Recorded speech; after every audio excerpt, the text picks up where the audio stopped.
നമസ്കാരം. നിലമ്പൂരിൽ UDF സ്ഥാനാർത്ഥിയെ അതിവേഗം പ്രഖ്യാപിച്ചു പ്രചരണ രംഗത്ത് മുന്നിലെത്താൻ UDF. ആര്യാടൻ ഷൗക്കത്തിനെ സ്ഥാനാർത്ഥിയാക്കാൻ KPCCയിൽ ധാരണയായി.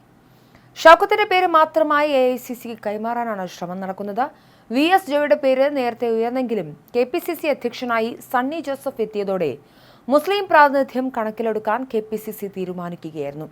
ഇതോടെ പിതാവ് ആര്യാടൻ മുഹമ്മദ് വർഷങ്ങളോളം വിജയിച്ചു വന്ന സീറ്റിൽ മകൻ പിൻഗാമിയാകാൻ സാധ്യതകളേറുകയാണ്.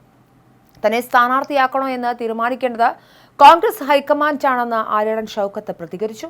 നിലമ്പൂരിൽ UDF സ്ഥാനാർത്ഥി വലിയ ഭൂരിപക്ഷത്തിന് വിജയിക്കും.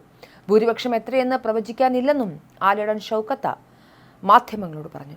അതേസമയം മറുവശത്ത് LDF ആരെ സ്ഥാനാർത്ഥിയാക്കുമെന്ന കാര്യത്തിൽ ധാരണയായിട്ടില്ല.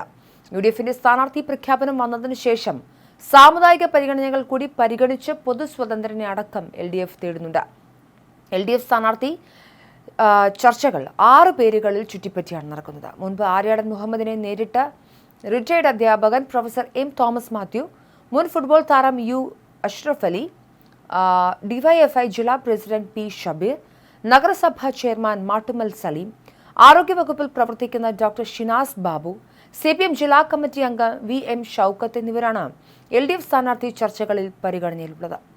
ഒരാഴ്ചയ്ക്കകം സ്ഥാനാർത്ഥിയെ പ്രഖ്യാപിക്കുമെന്നാണ് LDF അറിയിച്ചിട്ടുള്ളത്. എന്നാൽ നിലമ്പൂരിൽ BJP സ്ഥാനാർത്ഥി ഉണ്ടാകില്ല എന്നാണ് ലഭിക്കുന്ന സൂചനകൾ.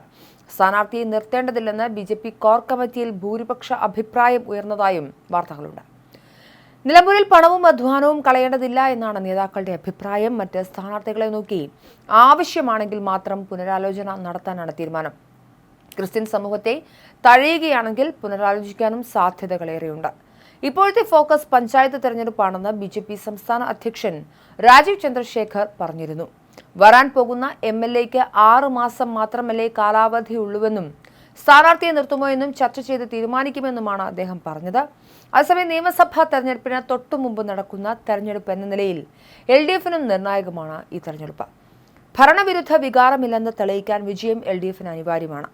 അൻവർ പ്രഭാവം ഏഷ്യയില്ലെന്ന വികാരമുണർത്താൻ ഇടതിന് വിജയം അനിവാര്യമായി മാറുകയാണ്. അതിനിടെ മുഖ്യമന്ത്രി പിണറായി വിജയൻ നിലമ്പൂരിലേക്ക് എത്തുമെന്നാണ് റിപ്പോർട്ടുകൾ. മെയ് 30 വൈകുന്നേരം നടക്കുന്ന തെരഞ്ഞെടുപ്പ് കൺവെൻഷനിൽ മുഖ്യമന്ത്രി സംസാരിക്കും. പിണറായിസം തകരുമെന്ന് PV അൻവർ പറഞ്ഞ സാഹചര്യത്തിൽ കൂടിയാണ് നിലമ്പൂരിലേക്ക് മുഖ്യമന്ത്രി എത്തുന്നത്. നിലമ്പൂരിൽ PV അൻവറിന്റെ ഇമ്പാക്ട് ഉണ്ടാകില്ലെന്ന് CPM മലപ്പുറം ജില്ലാ സെക്രട്ടറി VP അനിലും പറഞ്ഞിരുന്നു. അൻവർ പോകുമ്പോൾ പാർട്ടിയാകെ ഒലിച്ചു പോകുമെന്നായിരുന്നല്ലോ പറഞ്ഞതെന്നും ഒരു പോറൽ പോലും ഏറ്റില്ലെന്നത് കാലം തെളിയിച്ചു എന്നുമാണ് അദ്ദേഹം മാധ്യമങ്ങളോട് പറഞ്ഞത്. അൻവറിന്റെ പാർട്ടി മാറ്റം തെരഞ്ഞെടുപ്പിൽ ബാധിക്കില്ലെന്നും നിലമ്പൂരിൽ അൻവർ ഫാക്ടർ അല്ലെന്നും അദ്ദേഹം പറഞ്ഞു. സ്വതന്ത്ര സ്ഥാനാർത്ഥിയാണോ എന്നും പാർട്ടി ചിഹ്നത്തിൽ മത്സരിക്കുന്ന സ്ഥാനാർത്ഥിയാണോ എന്നും പാർട്ടി തീരുമാനിക്കുമെന്നും VP അനിൽകുമാർ പറഞ്ഞത്. നിലമ്പൂർ ഉപതെരഞ്ഞെടുപ്പിൽ ആന്റി പിണറായിസത്തിന് വോട്ട് വന്ന് വീഴുന്നത് കാണാമെന്നാണ് അൻവർ പറഞ്ഞത്. ഉപതെരഞ്ഞെടുപ്പ് പ്രഖ്യാപിച്ചതിന് പിന്നാലെയായിരുന്നു അൻവറിന്റെ ഈ പ്രതികരണം.